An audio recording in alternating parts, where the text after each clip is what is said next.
අයිබෝවන් සුබ දවසක් වේවා මගේ ආදරණීය ඔයාලා හැම කෙනෙක්ටම. ඔන්න වීඩියෝ ඉදිරියට යන්න කලින් බලන්නකෝ මේ මල්වල තියෙන ලස්සන.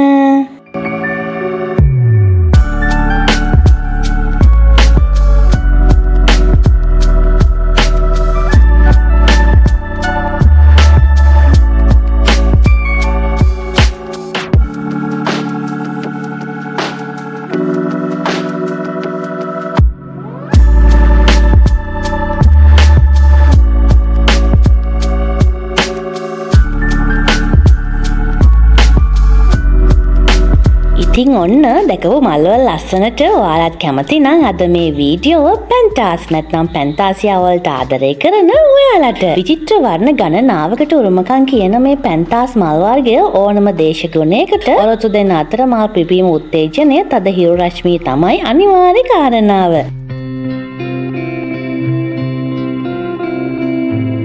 මේ ශාකයේ පත්‍ර තරමක් රළු ගතියකින් යුක්තයි. පත්‍රවල රෝම පිහිටීමක් අපිට හොඳින් නිරීක්ෂණය කිරීම මගින් දැක ගන්නට පුළුවන්. පැන්ටාස් නැත්නම් පැන්තාසියා මේ මල් වර්ගය සමනලුන්ට වගේම පුංචි මීමැස්සන් කුරුල්ලන් ආකර්ෂණය කරගන්න සුවිශේෂී මල් වර්ගයක් වෙනවා. ඔයාලගේ ගෙවත්තේ එළවලු පළතුරු වවලා තියෙනවා නම් එහි ඵලදාව පරාගණය මගින් වැඩිදියුණු කරගන්නට මේ පැන්ටාස් නැත්නම් පැන්තාසියා මල් වර්ගය බෙහෙවින් උපකාරී වෙනවා. ඒ වගේම ජල සම්පාදනය මගින් පමණක් උනත් මල් හට ගැනීමේ හැකියාවක් ඇති මේ මල් වර්ගයට හොර අත්‍යවශ්‍ය නැති තරම්. සුවිශේෂීම කාරණය තමයි මල් පොකුරක් පරවුණු ගමන් අංකුර 2-3 අතර පරතරයකින් ඒ මල් ඉත්ත කප්පාදු කරන්න. එමගින් කැපුම් ස්ථානයේ අසලින් අලුත්ම අතුකේති විශාල ප්‍රමාණයක් වර්ධනය වෙන අතර ඒ හැම අත්තකම වගේ මල් පිපීම අනිවාර්යයෙන් සිද්ධ වෙනවා. තවත් මල් පිපීම උත්තේජනය කරගන්නට ඔයාලට අවශ්‍ය නම් කැටපොහොර භාවිතා කරන්නට පුළුවන්. ඒ ගැන වීඩියෝවක් මම කලින් කරලා තියෙනවා. අනිවාර්යයෙන්ම බලන්න කියලා ආදරෙන් ආරාධනා කරනවා.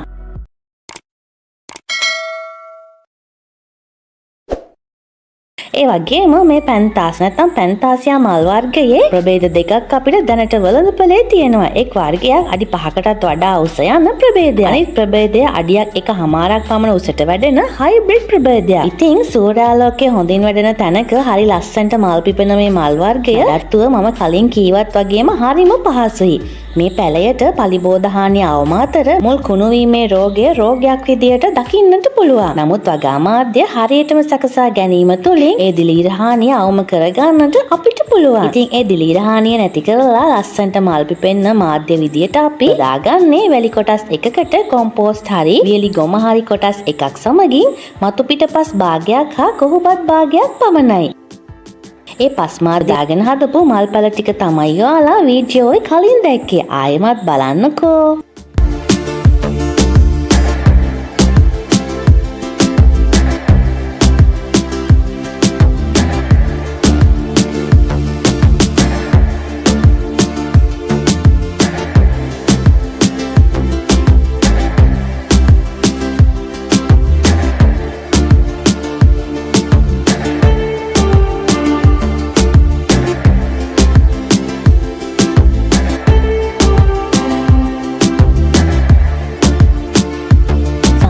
ජලයට වගේම වැසි ජලයටත් හොඳින් ඔරොත්තු දෙන්න මේ මල් වර්ගය දැනට වෙළඳපොලේ රුපියල් 80-100ක් අතර මිලකට තමයි අලෙවි වෙන්නේ. වසර පුරාවටම මල් පිපෙන මේ මල් වර්ගය මල් පාතියක් විදියට ඔයාලගේ ගෙමිදුල විචිත්‍ර වර්ණයන්ගෙන් ලස්සන කරගන්නට යොදා ගන්නට පුළුවන්.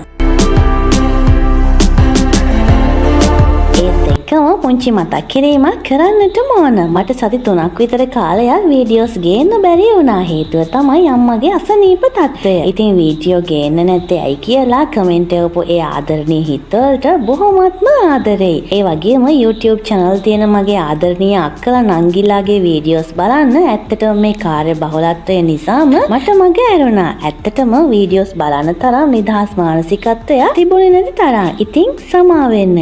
ඒ වගේම අම්මට සුව ප්‍රාර්ථනා කරපු හැම ආදරණීය හදවතකටම ගොඩාක් පිං. ඉතින් අද වීඩියෝ ගැන ඔයාලට පුංචිම හරි දෙයක් දැනුණා නම් පුංචි ලයික් එකක් දාලා සමීපතමයන්ට ෂෙයා කරලා කමෙන්ට් එකකුත් දාන්න. ඒ වගේම අද මගේ වීඩියෝස් බලන්න එකතුන කෙනෙක් නම් ඔයාලා තියෙන කළු පැහි subscribe button එක ක්ලික් කිරීම මගින් ඔයාලට මම දාන වීඩියෝස් notification එකක් විදියට ඔයාලගේ ෆෝන් එකට ළඟටම ලබා ගන්න පුළුවන්. ඉතින් ඔන්න ගොඩක් දේවල් කතා කළා. අද ඉඳලා ඔයාලා බලාපොරොත්තු වෙන වීඩියෝස් මම දිගටම ගේන්න බලාපොරොත්තු වෙනවා. ඉතින් එතකල් ගිහින් එනකල් ඔයාලගේ පුංචි පැටවෝ එක්ක සතුටෙන් පරිස්සමින් ආදරෙන් ඉන්න. එහෙනම් ගිහින් එන්න.